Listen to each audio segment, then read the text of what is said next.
আমার সাথে কেন সব হবে সবসময়? সবসময় আমার সাথেই হবে।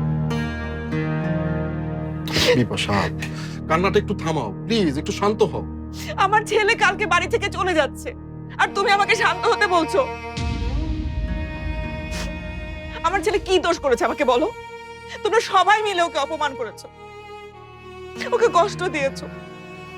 এতটুকু মনেও কত কষ্ট পেয়েছে একবার ভেবেছো তুমি? কষ্ট পাবে এটাই তো স্বাভাবিক, তবে তুমি মা হয়ে তো ওকে বিশ্বাস করোনি বিপাশা। আমি ফারদিনকে অনেক বোঝানোর চেষ্টা করেছি, ও কিছুতেই বুঝতে চাইছে না। ও কালকেই হোস্টেলে চলে যাবে।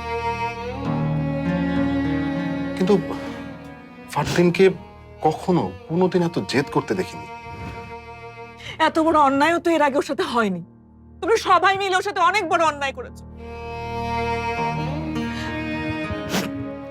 আমি নিজেও করেছি ওর সাথে অন্যায়, কিন্তু তাই বলে ছেলেটা হোস্টেলে গিয়ে থাকবে?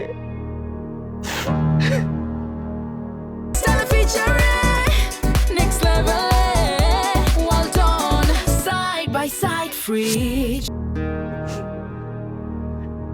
আমি কিভাবে থাকবো ফারদিনকে ছেড়ে শওকত? যাদের কারণে সবাই আমার ছেলেটাকে ভুল বুঝলো, তারা তো ঠিকই এই বাড়িতে থেকে যাচ্ছে।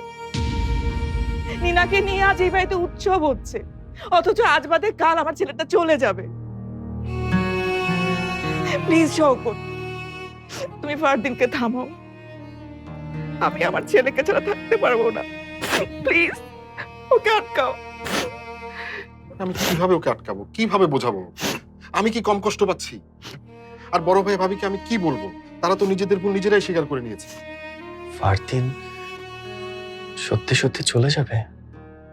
ফারদিনের বয়সী ছেলেমেয়েরা আমাদের কথা বুঝবে তোমার মনে হয়? আমাদের মধ্যে একটা জেনারেশন গ্যাপ, আর আমরা এক জেনারেশন আরেক জেনারেশনের ভাষাটাই তো ঠিক মতো বুঝি না।